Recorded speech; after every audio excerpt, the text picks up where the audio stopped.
Another week in the wraps for your country music entertainment news. Welcome to Murph's Music Roundup. My name is Murph. This is the show that wraps you up with all the big country entertainment news stories that happen throughout the week that you may have missed. I'm catching you up on it. And as always, don't forget to like and subscribe.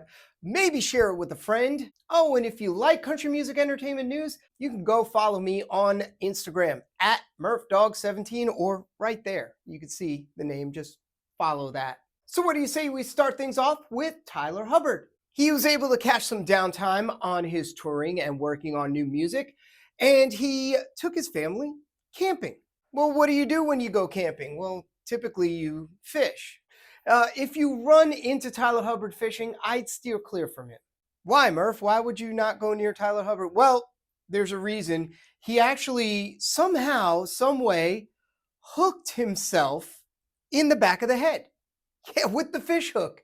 I guess he was trying to maybe cast out and somehow caught that thing right in the back of the noggin. Thankfully, his wife was able to get that hook out of his head with the help of some pliers. No stitches were necessary. Now, if you do know how to fish and you go fishing or you've seen fish hooks, you know they're kind of barbed. So they got that thing. You can't really go backwards. And I don't know how, you do it without cutting the hook and then just taking it out. I don't know. I'm not a doctor, but kudos to his wife for being able to get that hook out of the back of Tyler Hubbard's head. Although I'd probably disinfect it because you had some fish guts and worms on that hook, I would imagine. And let's roll over to the next story with Jelly Roll. You know, it's not official until it's Instagram official. That's what they say, right? Or internet official, whatever, social media official. Jelly Roll and Bunny XO, I guess, made it official now with not only the divorce going through and finalized, but now they unfollowed each other on social media. So that is now official. Remember back in the day, it was just a piece of paper that says, do you like me? Do you want to be official? Check yes or no, right? Yeah, George Strait wrote a song about it, but now it's all about social media. You want to make it social media official. So there you go. They are officially donezo, not following each other on the social media platforms, and they're headed in their own directions, and hopefully they find what's best for them. Let's swing things over to Megan Moroney, who had to cancel her Denver show 3 songs in. She came out on the stage and it was heartfelt. She apologized to the crowd. She said she was really, really sick and she couldn't go any further. And she broke down and actually cried while she was saying this to the fans. And she did say she will make it up to them. Obviously, there is no date yet set for her return, but she will probably be coming back to Denver to perform for that audience. I just felt bad when you see the video and you see Megan crying. Like, you could tell she has a lot of care for her craft. She really cares about her fans. And the fact that she broke down and didn't want to say that she had to stop the show. But when you're sick, it catches you, especially on the road. Artists who are touring, they constantly have to battle sickness.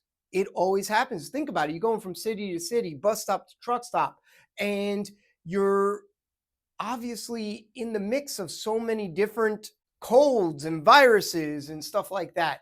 You always have to be careful. And there's been some other cancellations that happened throughout the week. Maybe you caught up on it. For example, Bailey Zimmerman, he took to social media to let his fans in Europe and the UK know that his legs there on his tour is not going to happen. He has to cancel those UK and European legs of his tour because he has to attend some family matters. He said everything's okay, and he posted it on social media. He says, I just have to do this for my family right now, and I will make it up to you guys. I will be back. However, his North American legs of his concerts, he is still performing in. So whatever Bailey's going through right now, I hope that he takes care of it, and in a very good fashion, because we all know about a month ago what happened when he went on that bender and trashed that hotel room, and he canceled that festival because he said he wasn't feeling well, right? But this is a pretty serious note for Bailey. I hope everyone in his family is okay and he's taking the time out to tend to those matters. Family is always important. Just like Parker McCullum, who also had to cancel 2 shows. Different story, though. He wasn't sick and he didn't have to attend to, well, he kind of attended to a family matter. It was the birth of his kid. Yes, he had to cancel 2 shows because, well, his wife is pregnant with baby number 2. And listen, like he said in his social media post, I hate to do this, but family comes first. And yes, you don't want to miss the birth of your second child, let alone any child, because Luke Combs shared how hurt he still is at the fact that he wasn't able to be there for baby number 2. It's a historic moment for any parent. So go ahead, do what you got to do, Parker McCullum. We understand. And let's wrap things up in Murph's Music Roundup this week with Ella Langley. So, how many people have taken a CPR class out there? Show of hands. Yep. So, you know how chest compressions, they tell you to do it to the Bee Gees song, Staying Alive? You know, staying alive, staying alive, Well, don't do that. Just keep the chest compressions going. Well, they put a little twist on things now because the American Heart Association teamed up with Ella Langley and her crew, and they went through the basics of how to do CPR. So now her crew is all CPR certified.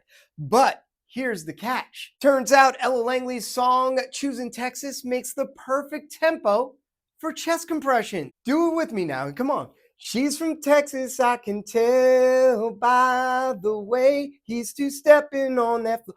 Right? It works. It does. It's 112 beats per minute, by the way. And the American Heart Association says anywhere between 110 and 130 beats per minute is where you want to be doing your chest compression. So if you have a call to action to save someone's life who goes into cardiac, just think of choosing Texas. All right, we wrap things up. Murph's Music Roundup for the week. All your country music entertainment news that you may have missed. And don't forget, again, if you do enjoy this content, like, subscribe, give us a follow, share it with your friends, and I will catch y'all next week.